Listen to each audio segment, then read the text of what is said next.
రాముడు రావణాసుని సంహరించి తిరిగి వస్తున్నటువంటి సమయంలో ఒక నీడ వెంబడిస్తూ ఉంటుంది. ఎందుకు ఇలా జరుగుతుందని చెప్పి తన కులగురు అయినటువంటి వశిష్ఠుడిని అడుగుతాడు. అప్పుడు వశిష్ఠుడు చెప్తాడు, ఒకానొక సమయంలో దీని లోతు తెలుసుకుందామని ఆ సమయంలో ఉన్నటువంటి కొన్ని రాష్ట్ర ప్రభుత్వాలు కూడా దీన్ని అంచనా వేయడానికి కొన్ని వేల టన్నుల గొలుసుని కూడా ఇందులోకి వదలడం జరిగింది. కాశీ నుంచి ప్రవాహం అనేది రావడం జరుగుతుంది. అలాగే ఈ గుండంలో ఉన్నటువంటి నీళ్లు ఏ రోజు కూడా ఎండిపోవడము లేవు అనే ప్రసక్తి లేదు. ఇక్కడ నవకణికలు అనే దేవకణికల అమ్మవార్లు ఉండడం, కొద్దిగా లోపలికి వెళితే స్వామివారు కూర్చున్నటువంటి స్థానము, అలాగే రాముల వారు పెట్టినటువంటి విల్లు బాణము, ఇవన్నీ కూడా ఈ గుండాన్ని ఏంటంటే ఎవరు కూడా చేసింది కాదు, తవ్వింది కాదు. ఇది రాముల వారి బాణము చేత ఉద్భవించినటువంటి గుండం. ఇక్కడ రాముల వారు రావడం, ఒక శివలింగాన్ని ప్రతిష్టాపన చేయడం, ఆ ప్రతిష్టాపన చేసినటువంటి శివలింగానికి నీళ్లు కావాలి కాబట్టి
మీరు చూస్తున్నది మీ TV news. Motivate, educate, entertain. Welcome to మీ టీవీ న్యూస్. నేను ప్రసాద్. గుండాల గ్రామంలో ఇక్కడ శివాలయం దగ్గర ఉన్నాము. ఇక్కడ మహాశివరాత్రికి చాలా కన్నుల పండగ, చాలా ఎంతో అంగరంగ వైభవంగా జరుగుతుంది. సో ఇక్కడ గుండాల గ్రామంలో ఈ గుండాల అనేది చాలా ప్రాముఖ్యత, ఎంతో ప్రత్యేకత ఉంది, దీనికి ఒక చరిత్ర ఉంది. ఈ విషయాలన్నీ తెలుసుకునే ప్రయత్నం చేద్దాం. మన దగ్గర ప్రధాన అర్చకులు ఉన్నారు, వారిని అడిగి తెలుసుకునే ప్రయత్నంలో భాగంగా ముందుగా నమస్కారం అండి. హరహర మహాదేవ శంభో శంకర. మహాశివరాత్రి సందర్భంగా ఇక్కడ చాలా మంది భక్తులు, చాలా దీనికి ప్రత్యేకత ఉంది. అంటే ముఖ్యంగా ఇక్కడ మనం గుండం దగ్గర ఉన్నామో, దీని విశిష్ట గురించి చెప్పండి సార్. మేము నమస్కారం. నమశివాభ్యాం నవయవ్వనాభ్యాం పరస్పరాశ్లిష్ట వవర్ధరాభ్యాం నగేంద్రకన్యా వృషకేతనాభ్యాం నమో నమ శంకర పార్వతీభ్యాం. అందరికీ కూడా నమస్కారం. వచ్చినటువంటి వారందరికీ కూడా నమస్కారం. ఇక్కడ ఏంటంటే ఇది శ్రీ అంబారామలింగేశ్వర స్వామి దేవస్థానం. ఈ క్షేత్రంలో విశేషమైనటువంటివి స్వామివారు, అమ్మవారు, అలాగే ప్రత్యేకమైనటువంటి గుండం. ఈ గుండాన్ని ఏంటంటే ఎవరు కూడా చేసింది కాదు, తవ్వింది కాదు. ఇది రాముల వారి బాణము చేత ఉద్భవించినటువంటి గుండం. ఇక్కడ రాముల వారు రావడం, ఒక శివలింగాన్ని ప్రతిష్టాపన చేయడం, ఆ ప్రతిష్టాపన చేసినటువంటి శివలింగానికి నీళ్లు కావాలి కాబట్టి ఆ ఈశ్వరుణ్ణి ప్రార్థించి ఒక బాణాన్ని తీసుకొని సంధించిన వెంటనే అది వెళ్ళి కాశీ గంగా ప్రవాహానికి తగిలి అక్కడ ఉన్నటువంటి కాశీ గంగా ప్రవాహము ఇక్కడికి వచ్చి ఇక్కడ కొలువున్న తర్వాత ఆ గంగా అమ్మవారు ఈ నీటిని తీసుకెళ్ళి శివుడికి మొట్టమొదటిగా అభిషేకం చేయడం జరిగింది.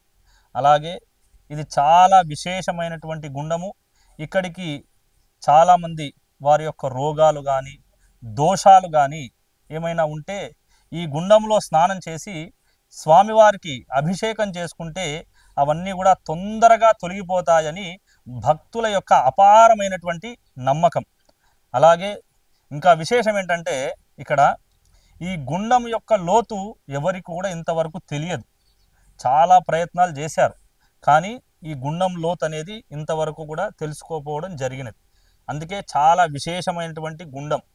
కాశీ నుంచి ప్రవాహం అనేది రావడం జరుగుతుంది. అలాగే ఈ గుండంలో ఉన్నటువంటి నీళ్లు ఏ రోజు కూడా ఎండిపోవడము లేవు అనే ప్రసక్తి లేదు. ఇక్కడ ఇంత చరిత్ర వరకు కూడా లేదు. అలాగే ఈ గుండంలో కూడా నవకణికలు అనే దేవకణికల అమ్మవార్లు ఉండడం చాలా విశేషం. అలాగే కొద్దిగా ఈ నీళ్లు ఏవైతే పైన ప్రవాహం జరుగుతుందో కొద్దిగా లోపలికి వెళితే స్వామివారు కూర్చున్నటువంటి స్థానము, అలాగే రాముల వారు పెట్టినటువంటి విల్లు, బాణము ఇవన్నీ కూడా మనకు గుండంలో కనబడతాయి.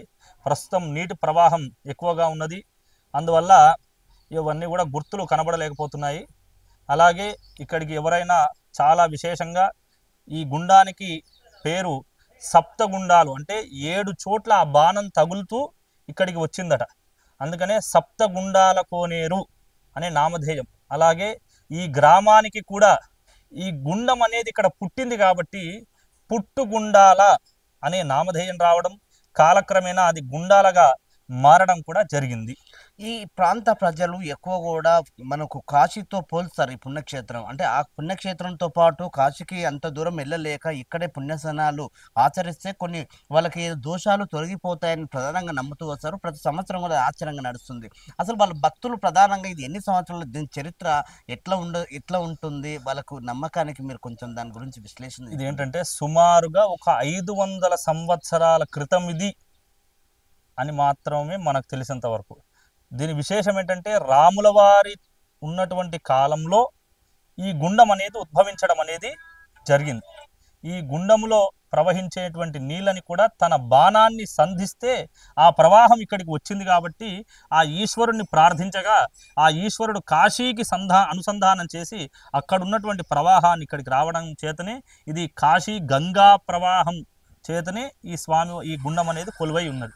అలాగే భక్తుల యొక్క అపారమైనటువంటి నమ్మకానికి మరొక ఉదాహరణ ఏంటంటే ఒకానొక సమయంలో కాశీలో ఒక మహాసాధువు స్నానం ఆచరిస్తున్నాడు. అలా ఆచరిస్తూ ఉన్నటువంటి సమయంలోనే తన యొక్క చేతి కర్ర జార విడిచి ఆ యొక్క ప్రవాహంలో పడిపోయింది. ఆయన సాధు మహామూర్తి కూడా మనకు ఇదే విధముగా దక్షిణం వైపుగా కాశీ ఉంటుంది కాబట్టి అలా అన్ని క్షేత్రాలు దర్శించుకుంటూ శ్రీశైలం, ఉమామహేశ్వరం ఇలా అన్ని క్షేత్రాలు దర్శించుకుంటూ ఇలా ఇటువైపుగా ఈ క్షేత్రానికి రావడం జరిగింది.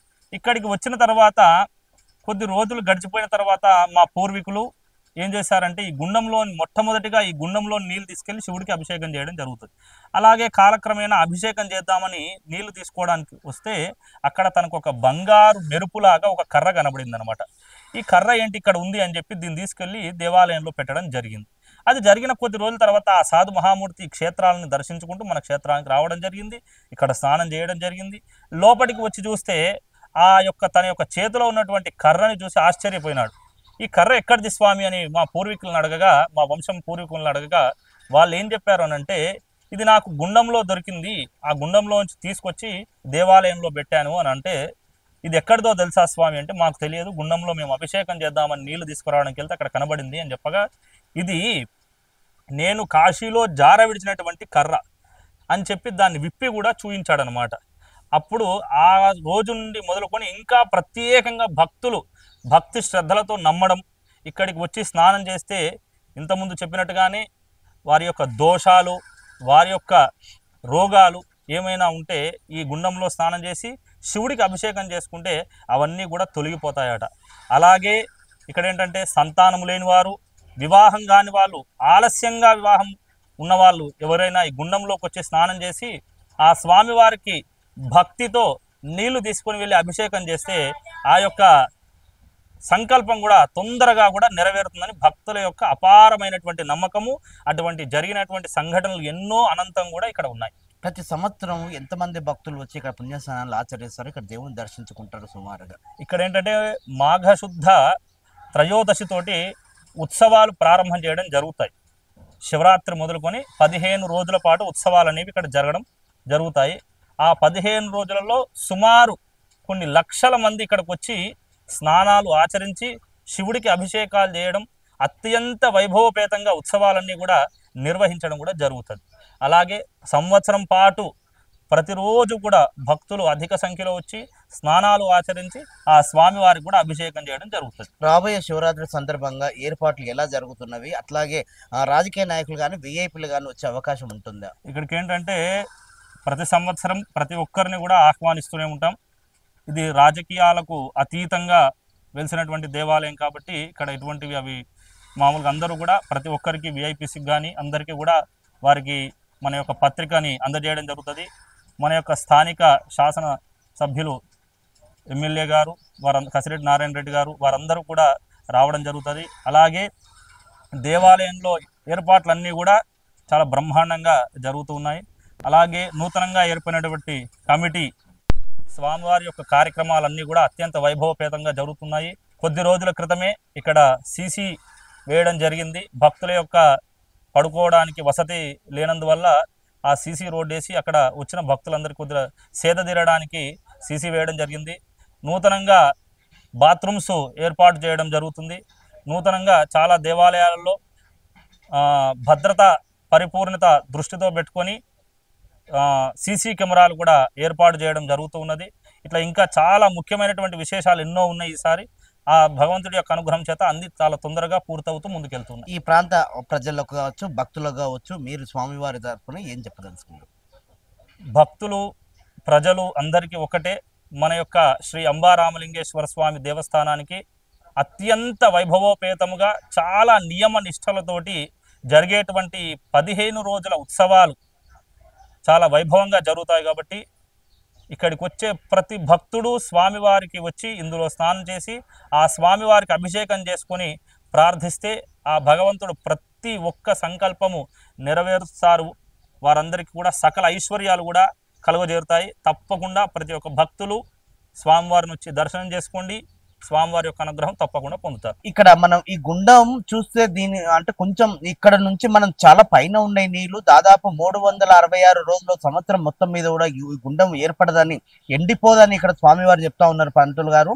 సో దీని లోతు ఎంత ఉంది? ఇంకోటి ఇక్కడ దేవుడు మనకు లోపలికి వెళ్తే అట్లా కూర్చున్నట్టు ఆ బిల్లు అవన్నీ కనిపిస్తాయని అంటున్నారు. చెప్పండి, మీరు ఏమైనా ప్రయత్నం చేశారా? మీ పూర్వీకులు ఏమైనా దాన్ని చూసే ప్రయత్నం చేశారా? ఇంకోటి ముఖ్యంగా లోతు ఎంత ఉంది, అది ఏమైనా అంచనా వేస్తున్నారా? అంటే మీరు ఎట్లా దీన్ని వివరిస్తారు? మామూలుగా ఏంటంటే ఇది రాముడి యొక్క బాణము చేత ఇది అనేకమైనటువంటి దట్టమైనటువంటి అరణ్యాలకు తగులుతూ 7 గుండాలుగా ఏర్పడుతూ స్వరంగ మార్గము చేత ద్వారం ఏర్పడింది. అందువల్ల ఇక్కడికి ఈ నీటి ప్రవాహం అనేది రావడం జరిగింది. అలాగే ఇక్కడ ఏంటంటే ఈ మనం చాలా పైన ఉన్నాము. ఒక 40 మెట్ల లోపటికి స్వామివారు అమ్మవారి యొక్క ఆనవాళ్ళు ఇవన్నీ ఉండడం కూడా జరిగింది. మనం ఈ వాటర్ ఈ నీళ్ళు అనేవి కొద్దిగా తగ్గిన తర్వాత మనం చూస్తే ఆ స్వామివారి యొక్క ఆనవాళ్ళు అవన్నీ కూడా కనబడతాయి. అవన్నీ కూడా చూస్తే చాలా అత్యంత వైభవపేతంగా కూడా ఉంటాయి. ఒకానొక సమయంలో దీని లోతు తెలుసుకుందామని ఆ సమయంలో ఉన్నటువంటి కొన్ని రాష్ట్ర ప్రభుత్వాలు కూడా దీన్ని అంచనా వేయడానికి కొన్ని 1000 టన్నుల గొలుసుని కూడా ఇందులోకి వదలడం జరిగింది. కానీ దాని యొక్క లోతు అనేది ఇంతవరకు కూడా దొరకలేదు. సో ఇక్కడ మొత్తం మనం ఈ గుండం నమూనా కూడా చూస్తున్నట్టుగా ఇట్లా ఏం ఉండదు. దిగే కొద్దిగా దాని ఆకారం అనేది కొంచెం సొరంగ మార్గంలా ఉంటుంది. ఈ సొరంగం వచ్చేసి తీరా ఇట్లా మనం చూసుకుంటూ ఉంటే అది కాశీకి అట్లా ఉండబోతుందని కూడా ఇక్కడ పంతులు గారు చెప్తా ఉన్నారు. సో మొత్తం ఈ గుండం ఇంకా ఇప్పటికీ దాదాపుగా ఎంత లోతు ఉందని ఇంతవరకు ప్రభుత్వాలు కానీ పురాణాల్లో పూజారులు కానీ ఎంతవరకు కూడా దీన్ని అంచనా వేయలేకపోయారు. అందుకనే ఇది పుణ్యక్షేత్రంగా ఈ గుండాల గ్రామంలో గుండాలకంతా పుణ్యక్షేత్రంగా పేరు వచ్చింది. భక్తులు కొలిచినట్టుగా అనుకున్నట్టుగా ఇక్కడ వాళ్ళకు ఈ గంగా నదిలో మునుగుతే ఆ సంకల్పం కావచ్చు, వాళ్ళకున్న దీర్ఘకాలిక రోగాలు ఏవైనా సరే కానీ అన్ని కూడా వెదగదొలిగే ప్రయత్నంలోని భాగంగానే ఉంటాయని ఇక్కడ స్వామివారు చెప్తున్నారు. మొత్తానికి చూస్తున్నాం. స్వామివారి గురించి తెలుసుకునే ఆలోచనలో కొంచెం మనం ముందుకెళ్ళి మరిన్ని విషయాలు తెలుసుకునే ప్రయత్నం చేద్దాం. అంబరాంబలింగేశ్వర స్వామి దేవాలయ సన్నిధానంలో ఉన్నాము. ఇక్కడ స్థల పురాణం గురించి ఇక్కడ పురోహితులు ఉన్నారు, వారిని అడిగి తెలుసుకునే ప్రయత్నం చేద్దాం. నమస్కారం అండి పంతులు గారు. ఇక్కడ స్థల పురాణం గురించి ప్రధానంగా మీరు చెప్పండి. ఈ యొక్క స్థల పురాణం ఓం శ్రీ శివాయ గురవే నమః. ఈ యొక్క స్థల పురాణం త్రేతాయుగంలో రాముడు రావణాసుని సంహరించి తిరిగి వస్తున్నటువంటి సమయంలో ఒక నీడ వెంబడిస్తూ ఉంటుంది. ఎందుకు ఇలా జరుగుతుందని చెప్పి తన కులగురువుంటే వశిష్ఠుడిని అడుగుతాడు. అప్పుడు వశిష్ఠుడు చెప్తాడు, రావణాసుడు ఎంత రాక్షసుడైనప్పటికీ రోజు నిత్యం శివారాధన చేసేవాడు. కాబట్టి బ్రాహ్మణుడు ఆ యొక్క రావణాసుని సంహరించుకున్నావు కాబట్టి నీకు బ్రహ్మహత్య పాతకం అనేది చుట్టుకుంది. ఆ యొక్క పాతకం తొలగిపోవడానికి నువ్వు కాశీ గంగా సమీపంలో తపస్సు చేస్తే అక్కడ శివుడు నీకు ప్రత్యక్షమయ్యి ఏదైతే విషయాన్ని చెప్తాడో ఆ విధంగా ఆచరించినట్టయితే కనుక నీకు బ్రహ్మహత్య పాతకం తప్పుతుందని చెప్పేసి కులగురు వశిష్ఠుడు చెప్తాడు. వశిష్ఠుడు చెప్పిన విధంగా రాముడు కాశీ గంగా జిల్లాలో తపస్సు చేస్తే శివుడు ప్రత్యక్షమయ్యి అప్పుడు చెప్తాడు, నీ యొక్క అమలపొదలో నుంచి ఒక బాణాన్ని సంధించు, అది ఎక్కడైతే 7 గుండాలుగా ఏర్పడి గంగాజలం కాశీ గంగాజలం అక్కడ ఉంటుందో అటువంటి స్థలానికి వెళ్ళి మరలా తపస్సు చేసి నన్ను ప్రతిష్ఠించినట్టయితే కనుక నీకు బ్రహ్మహత్య పాతకం తొలగిపోతుందని చెప్పేసి రాముడు ఆ విధంగా శివుడు రాముడికి చెప్తాడు. ఆ విధంగా రాముడు ఇక్కడికి ఒక స్థలంలో అక్కడ కాశీ గంగలో అంబులపదిలో బాణాన్ని సంధించినటువంటి బాణం ఈ గుండాల వరకు కూడా ఏర్పడి ఇక్కడ 7 గుండాలుగా ఏర్పడి ఈ యొక్క స్థలానికి రాముడు విచ్చేసి ఇక్కడ తపస్సు చేస్తే భూగర్భంలోంచి స్వయంగా రాముడి యొక్క తపస్సు మెచ్చి ఈ యొక్క శివుడు ప్రత్యక్షంగా ఉద్భవించినటువంటిది స్వయంభూ శివలింగం.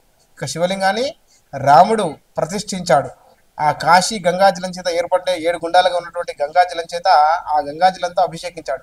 రాముడు ప్రతిష్ఠించాడు కాబట్టి ఈ యొక్క దేవాలయానికి రామలింగేశ్వరుడు అనేటువంటి పేరు వచ్చింది. ఇక్కడ గుండాలు ఉన్నాయి కాబట్టి గుండాల అనేటువంటిది ఊరు పేరుగా ప్రసిద్ధి చెందింది. తర్వాత స్వయంగా ఇంకా స్వామివారు వెలిసారు కదా, అమ్మవారు మరి మీకే ఆ కాశీ గంగా క్షేత్రంలో పూజలు అందుకుంటున్నాయి కాబట్టి మీ పేరు మీదుగానే ఉంది కాబట్టి నాకేంటి స్వామి అని చెప్పేసి అడిగితే అప్పుడు స్వామివారు అమ్మవారికి వరం ఇస్తారు, ఈ యొక్క దేవాలయం నీ పేరు మీదుగానే ముందుగా నీ దర్శనం అవుతుందని చెప్పేసి ఇక్కడ అంబాదేవిగా స్వయంగా శిలారూపం దాల్చింది అమ్మవారు. అందుకని ముందుగా ఇది ప్రధానంగా శివాలయం అయినప్పటికీ ప్రధాన ద్వారం ద్వారా అమ్మవారి దర్శనం చేసుకోవడం, అందుకే శ్రీ అంబా రామలింగేశ్వర స్వామిగా దేవాలయం ప్రసిద్ధి చెందుతూ ఉంది ఇక్కడ. అదేవిధంగా తర్వాత ఋషులు వచ్చేసి ఇక్కడికి ఇక్కడ ఏకాదశ రుద్రులను ప్రతిష్ఠించడం జరిగింది. గర్భాలయం అయినటువంటి శివలింగంతో కలుపుకొని 12 లింగాల క్షేత్రంగా దక్షిణం దిక్కు గుండాలు ఏర్పడకుండా దక్షిణ కాశీగా ప్రసిద్ధి చెందుతూ ఉంది. ప్రతి సంవత్సరం ఎంతమంది భక్తులు ఇక్కడ హాజరవుతారు, వాళ్ళ మొక్కులు తీర్చుకునే ప్రయత్నంలో ఎలా ఉంటుంది, ఆ ప్రతి సంవత్సరం ఇలాగే కొనసాగుతుందా, ఎంతమంది భక్తులు హాజరయ్యే అవకాశం ఉంటుంది? ఇక్కడ ప్రధానంగా కాశీ గంగాజలం చేత ఏర్పడినటువంటి గుండాలు ఉన్నాయి కాబట్టి గుండాల్లో స్నానం చేస్తే కాశీలో చేసినటువంటి పుణ్య ఫలితం అనేది కాశీకి వెళ్ళలేని వారు ఇక్కడే దక్షిణ కాశీగా ఈ గుండంలో స్నానం చేస్తే కాశీ గంగలో స్నానం చేసినట్టుగా భావించి ప్రజలందరూ కూడా భక్తులందరూ కూడా ఇక్కడికి విచ్చేసి ఈ యొక్క గుండాల్లో స్నానాలు ఆచరించి ప్రతి సంవత్సరం కూడా లక్షలాది మందిగా రాష్ట్రంలో నుంచి ఇతర రాష్ట్రాల నుంచి ఇక్కడ భక్తులు విశేషంగా విచ్చేసి ఇక్కడ గుండెల్లో స్నానాలు ఆచరించి స్వామివారికి అభిషేక అర్చనాది కార్యక్రమాలన్నీ కూడా చేస్తూ విశేషంగా లక్షలాది మందిగా దేవాలయానికి విచ్చేస్తూ ఉంటారు. శ్రీ అంబా రామలింగేశ్వర స్వామి దేవాలయంలోని అంటే ఈ దేవాలయంలో శివుడే కాకుండా మిగతా దేవులు ఆంజనేయ స్వామి కావచ్చు ఇంకా మిగతా దేవులు కూడా ఉన్నారు కదా, ఏంటి వాళ్ళ ప్రత్యేకత చెప్పండి స్వామి? ఈ యొక్క దేవాలయంలో విశేషంగా ఆలయ పరివార దేవతలు అని చెప్పేసి ఇక్కడ గణపతి ఉంటుంది, తర్వాత ఆంజనేయ స్వామి, తర్వాత వీరభద్రుడు ఉంటాడు. ఈ యొక్క రాముడి చేత ప్రతిష్ఠించినటువంటి శివాలయం కాబట్టి ఆంజనేయ స్వామి ఇక్కడ ప్రతిష్ఠించబడి ఉన్నాడు. ఆ తర్వాత శివుడు వీరభద్రుడికి యొక్క దేవాలయాన్ని క్షేత్రపాలుగా స్వయంగా శిలారూపం దాల్చమని అనుగ్రహిస్తాడు కాబట్టి ముందుగా దేవాలయంలోకి రాగానే మనకు దక్షిణం వైపుగా వీరభద్రుడి యొక్క క్షేత్రపాలకుడు ఈ యొక్క దేవాలయంలో దర్శనమిస్తాడు. ఈ యొక్క దేవాలయంలో ఇంకా సుబ్రహ్మణ్యేశ్వర స్వామి ఇతరతర దేవతలందరూ కూడా ఆలయ పరివార దేవతలందరూ కూడా ఈ యొక్క దేవాలయంలో ఉన్నారు.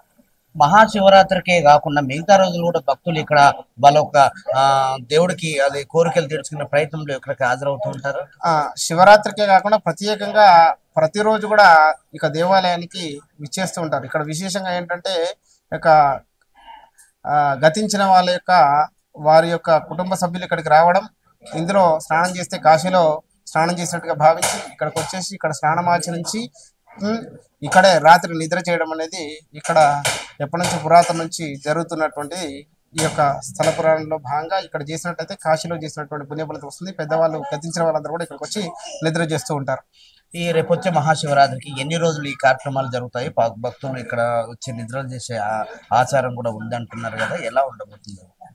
ఈ యొక్క మహాశివరాత్రి బ్రహ్మోత్సవంలో 15 రోజుల పాటు శివరాత్రి ముందు రోజు నుంచి ఈ యొక్క పాల్గొన శుద్ధ ద్వాదశి వరకు ఈ యొక్క బ్రహ్మోత్సవాలు 15 రోజుల పాటు అంగరంగ వైభవంగా ఎంతో వైభవపేతంగా నిర్వహించడం జరుగుతుంది.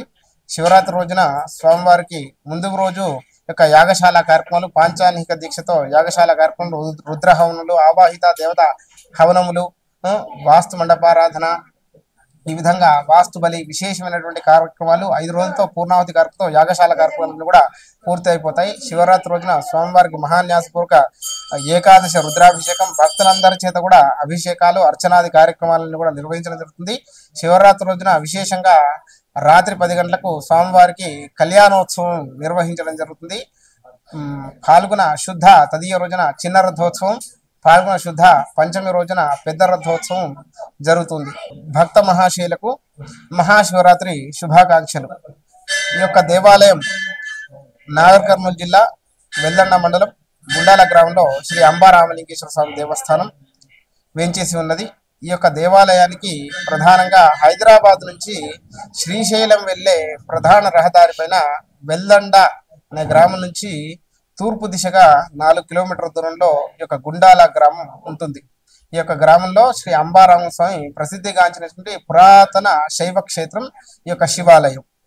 ఇదండి మొత్తానికి ఇక్కడ మనం ఏదైతే వెల్దండ గ్రామానికి అతి సమీపంలో ఉన్న పురాతన దేవాలయం శ్రీ అంబా రామలింగేశ్వర స్వామి దేవాలయం. అంటే కాశీకి ఎంత ప్రసిద్ధి చెందో అంత ఈ ప్రాంత ప్రజలు కూడా అంతే నమ్మకంతో ఇక్కడ చాలా మంది కోరికలు తీర్చుకునే ప్రయత్నంలో ఇక్కడ ప్రతి సంవత్సరం కూడా లక్షల మంది భక్తులు ఇక్కడ వచ్చే పుణ్యస్నానాలు ఆచరించి వాళ్ళకి ఏదన్నా రోగాలు ఏదన్నా ఉన్నా అలాంటివి కూడా పోగొట్టుకునే ఆలోచన భక్తులు ఎంతో క్రమక్రమంగా సంవత్సరం వైపు ఇంకా దేవుడి భక్తుతోనే భక్తులు పెరుగుతున్నారు. కానీ ఈ సంవత్సరం కూడా ఎవరైనా చూడలేకపోయే వాళ్ళు కూడా ఇక్కడ స్వామివారు చాలా విశిష్టం ఉంది, చాలా ప్రాధాన్యత ఉంది. చాలా భక్తితో కోరుకున్న కోరికలని స్వామివారు నిజంగా తీర్చే ప్రయత్నంలో ఇక్కడ ఉంటారని చాలా మంది భక్తులు తన నమ్మకాన్ని ఇక్కడ కోరికలు తెచ్చుకునే ప్రయత్నం చేస్తున్నారు. మొత్తానికి అంబారామలింగేశ్వర స్వామి దేవాలయం విశిష్ట, కాశీ విశ్వేశ్వర స్వామి విశిష్ట ఇక్కడ చాలా నెలకొల్తుందని ఇక్కడ స్వామివారు చెప్తున్నారు. మొత్తానికి చూస్తూనే ఉన్నాను. మీటింగ్ న్యూస్ రేమి ప్రసాద్, కల్వకుర్తి.